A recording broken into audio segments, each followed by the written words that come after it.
What is secondary wastewater treatment? Secondary treatment usually consists of biological treatment of primary effluent wastewater. It further purifies the primary effluent from pre-treatment and primary phases of to biological remove impurities from wastewater. It is the stage of wastewater treatment that focuses on removing dissolved and suspended solids after primary treatment. The objectives of secondary treatment are to reduce the biochemical oxygen demand or BOD and suspended effluent solids to acceptable levels. This stage is crucial for breaking down and reducing BOD of the water, ensuring that the treated effluent can be safely discharged into environment. Secondary wastewater treatment employs biological treatment processes that harness the metabolic activities of microorganisms. These microbes consume organic matter as food, converting it into carbon dioxide, water, and biomass. Wastewater treatment plants implement aerobic or anaerobic methods to treat water during secondary treatment. Aerobic treatment uses oxygen, bacteria, and other tiny microorganisms that feed on oxygen to clean up wastewater stream, helping to break organic material and other pollutants. Anaerobic treatment occur in the environment lacking oxygen, and certain bacteria can break down organic material without oxygen, producing methane and carbon dioxide as byproducts. Activated sludge. The activated sludge process is a biological treatment unit that utilizes carefully controlled aerobic microorganisms suspended in wastewater to consume organic pollutants. There are three major components to an activated sludge treatment facility. They are the aeration tank, the aeration system, and the secondary clarifier. First, let's take a look at the aeration tank. Aeration tanks can be configured in several different fashions. They are normally constructed of concrete or steel. The side of the aeration tank may be rounded to help promote a good mixing of the contents of the tank. Aeration tanks may be rectangular, square, round, or continuous loop shape depending on the design of the facility. The aeration system may be either a mechanical or diffused air type of system. Mechanical aerators use mixers on the surface of the water to agitate the contents of the aeration tank and to introduce dissolved oxygen into the mixed liquor. Diffused air systems are use blowers that push air through diffuser in the bottom of the aeration tanks. Air diffusion system in the aeration tank may be designed as forced bubble or fine bubbles diffuser. Some aeration system may be used a combination of mechanical mixing and diffused air.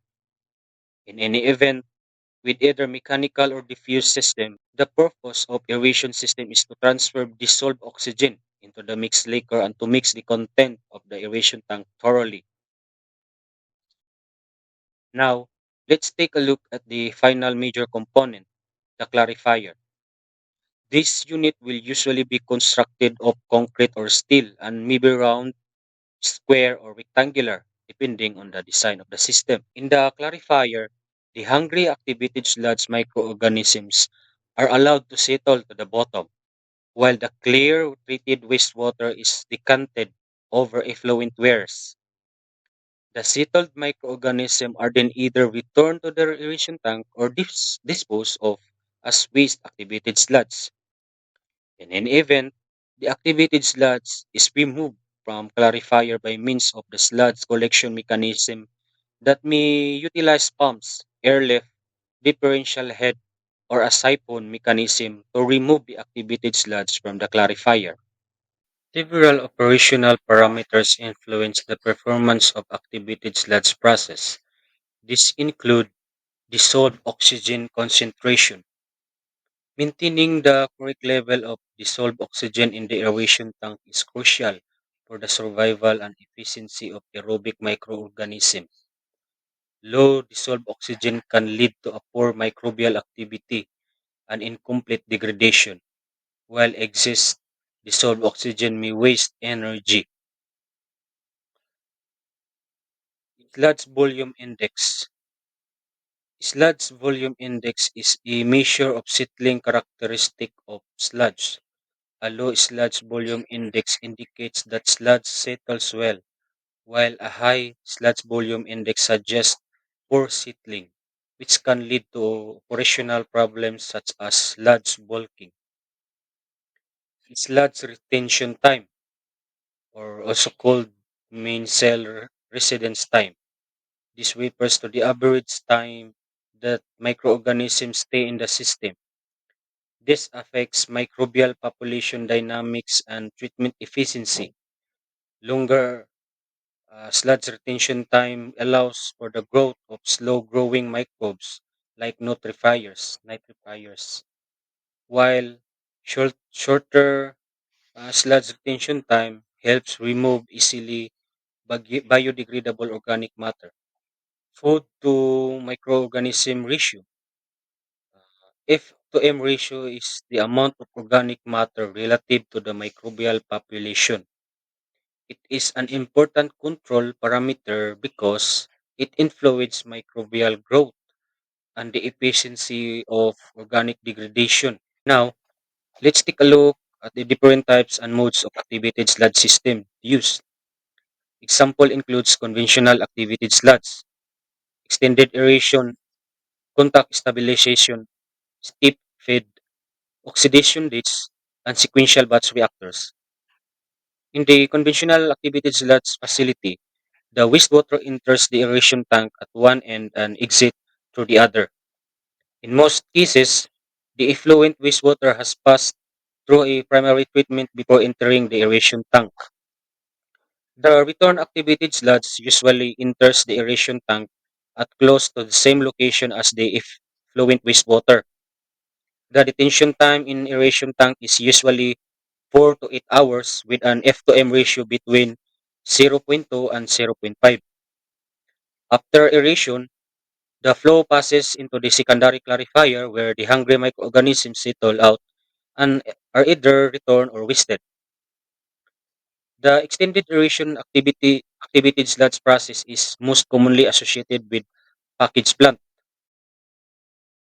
The configuration of the extended aeration system is similar to the conventional activated sludge plant, except that the detention time in the aeration tank is 18 to 30 hours with an F to M ratio of 0.01 to zero point zero 0.07. The contact stabilization activated sludge process is different from the conventional activated sludge facility and usually utilizes two connected aeration tanks. In the first tank, known as the contact tank, the influent wastewater is introduced to hungry microorganism where a process known as absorption takes place. The wastewater usually spends 30 to 60 minutes in the contact tank where the hungry microorganism become attached to the food in the wastewater. The wastewater then passes into the clarifier where the microorganisms settle out and are returned or wasted. The return sludge is not returned to the contact tank. In this, it is returned to the re-aeration tank where a process known as absorption takes place as a hungry microorganism consume the food the snacks in the contact tank. The detention time in the re-aeration tank is usually 1 to 4 hours. The activated sludge mix liquor then flows from the re-aeration tank back into the contact tank where the whole process starts over again. The typical F to M ratio for the contact stabilization process is 0.15 to zero point 0.2. The step feed system may look very familiar to the conventional activated sludge facility. In fact, with step feed there is a great deal of flexibility. It can be operated as conventional or even in a contact stabilization mode. When operating in the step feed mode, the effluent wastewater is distributed at different locations through the course of the aeration tank. This mode of operation distributes the oxygen demanding pollutants throughout the entire aeration tank as opposed to to concentrating it all in the inlet and at the tank. This helps to reduce oxygen sags in the aeration tank. Loading and detention times for step feed are similar to conventional activated sludge. If you divert all effluent wastewater and return activated sludge to the inlet of the aeration tank, you will be operating an conventional activated sludge mode. If you return the activated sludge to the tank inlet and the effluent towards the latter two-thirds of the aeration tank, you are operating in the contact stabilization mode. With this flexibility, you may be able to treat peak flows or higher loading at your facility in the contact stabilization mode. The oxidation dates is the another variation of the activated sludge process that is usually operated in the extended aeration mode. This system utilizes a continuous loop like a loop type of tank with a rotor. The rotor is a mechanical device that includes a shaft with many paddles type blades on it. The purpose of rotor is to mix the contents of the tank and to transfer dissolved oxygen into the mixed liquor. The sequential batch reactor is configured differently from other processes we have looked at. In the sequential batch process, everything happens in the same tank. There is no separate final clarifier.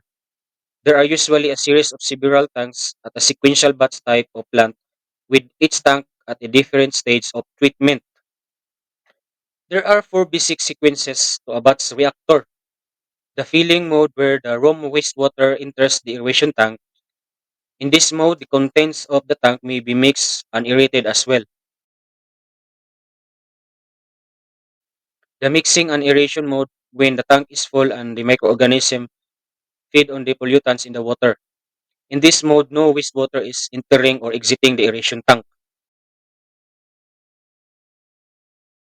The settling mode, where the tank essentially becomes a clarifier, no mixing, aeration, or filling takes place.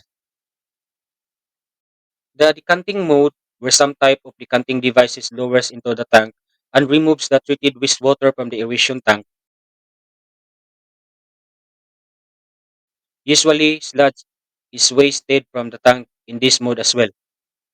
Ordinarily, the time for each sequence depends upon the incoming flow of the treatment facilities and is controlled by some type of computer. While not all sequential batch plants operate exactly as described above, it gives you an idea as to the basic concept of their operation. Here are the advantages of activated sludge process.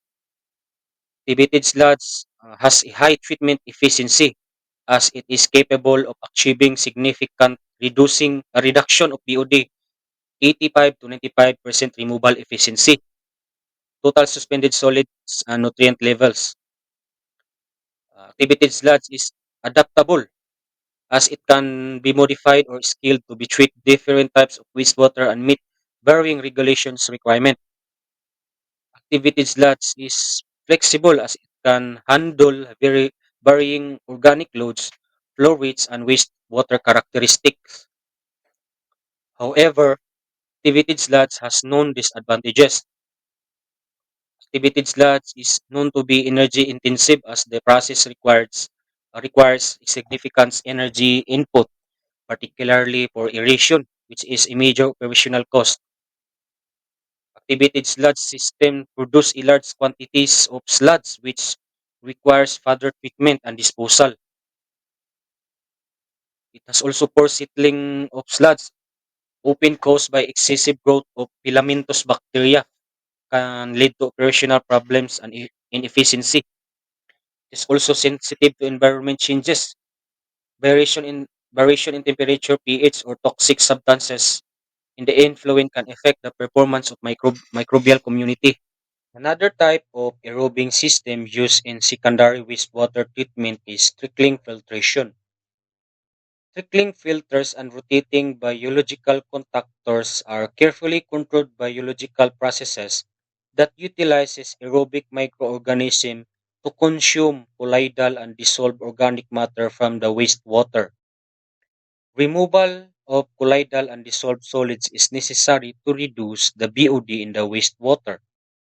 In some cases, trickling filters and rotating biological contactors are designed to remove ammonia from the wastewater. In treatment facilities that are designed for ammonia removal, trickling filters or RBCs may be operated in series with another biological treatment unit. Taking a closer look at the trickling filter, we find that it is comprises with four major components: the retaining structure, the media, the distribution system, and the underdrains. First, let's take a look at the retaining structure. The structure houses all of the other major components of trickling filters. The structures may be either round or square and could be anywhere from 4 feet to 50 feet tall, depending on the design of the filter. Materials commonly used for construction of trickling filters includes concrete and special ceramic coated steel.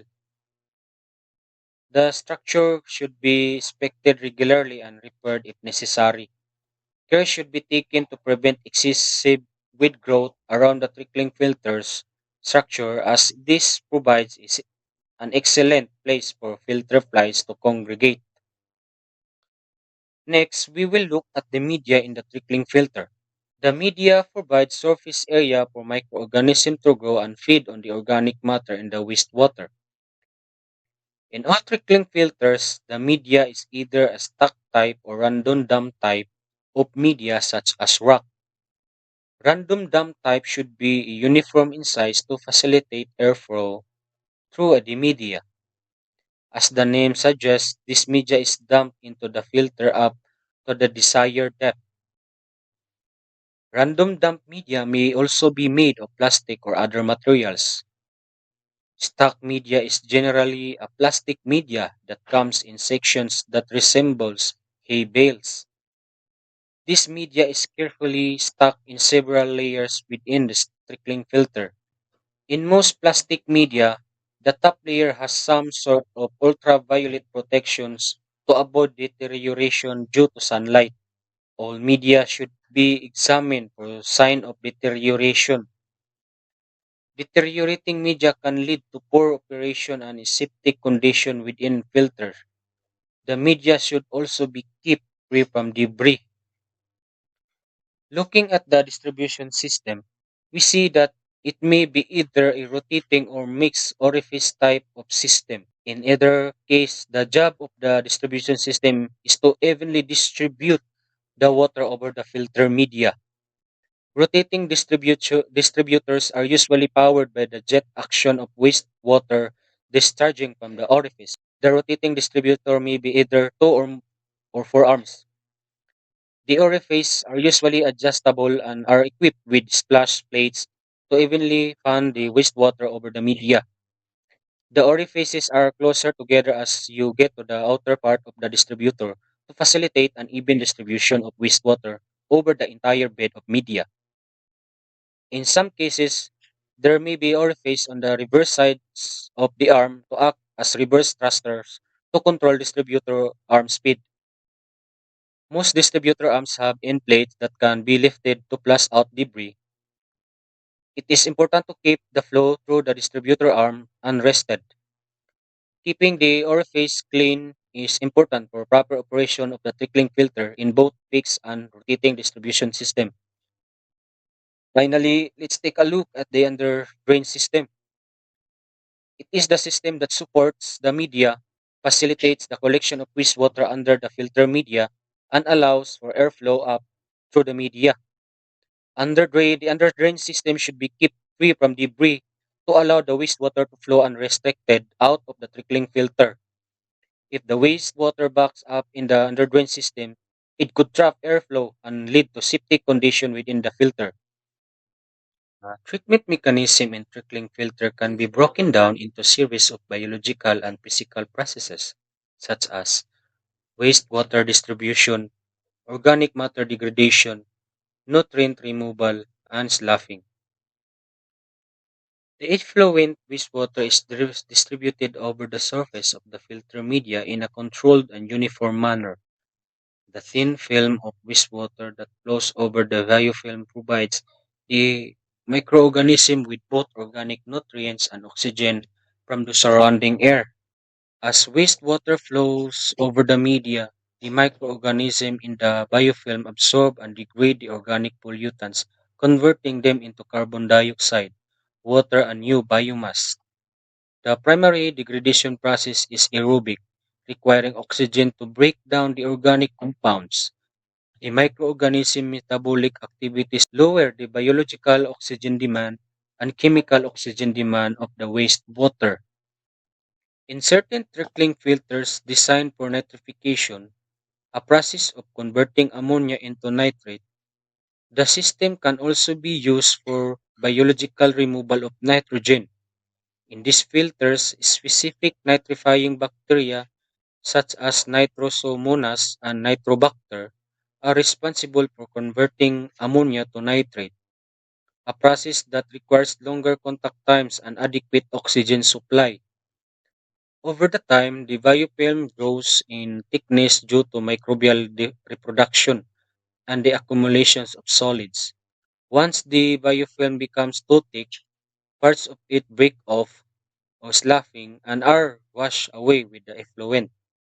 The slough biomass is captured in secondary clarifier where it settles out before the treated water is discharged or subject for further treatment. Now that we have identified the major components, let's take a look at the three common classification of trickling filters, namely standard rate filters, high rate filters, and roughing filters. Standard rate filters have hydraulic loading rate of 25 to 100 gallons per day per square foot of media surface and an organic loading of 5 to 25 pounds of BOD per day per 1,000 cubic feet of media. Most standard rate filters are dosed intermittently with the use of dosing chamber and are not equipped with constant recirculation. Typically, standard rate filters utilize rock media at a depth of 6 to 8 feet. High rate trickling filters typically have hydraulic loadings of 100 to 1,000 gallons per day per square foot of media surface and an organic loading of 20 to 300 pounds of BOD per day per 1,000 cubic feet of media. Recirculation of wastewater is almost always used in high rate filters. Care should be taken when adjusting recirculation rates. Too high of recirculation rate can lead to a turbid effluent that is high in suspended solids. Typically, depth of rock media in a high rate filter is 3 to 5 feet, while systematic media can be deeper to 40. Some trickling filters that utilize synthetic media will have higher loading rate. These filters are sometimes referred to as super high rate filters. Roughing filters are essentially the same as high rate filters except for receiving higher loading. This type of filter is used primarily to reduce BOD to subsequent biological treatment units. Trickling filtration process is known for its simplicity. Trickling filters are relatively simple to operate and maintain, making them suitable for small and medium-sized treatment plants. It is also known for low energy consumption. In traditional system, natural drop aeration minimize the need of external energy inputs, though forced aeration can be used in certain cases. Trickling filters are resilient to fluctuation in organic load, temperature, and flow rates, making them adaptable to varying operational conditions. It is also known to its long service life. Trickling filters are durable and can operate effectively for many years with minimal maintenance. However, trickling filtration poses disadvantages, such as low rate trickling filters, in particular, required a large surface area, making them unsuitable for urban or space limited installation. Clogging of the media or underdrain system can occur due to excessive biofilm growth or debris in the wastewater. Regular maintenance is needed to prevent this. Under certain conditions, example anaerobic zones within the biofilm, trickling filters can generate foul odors. Sloughing of biofilm can lead to variability in effluent quality, requiring secondary clarification to capture the slough solids.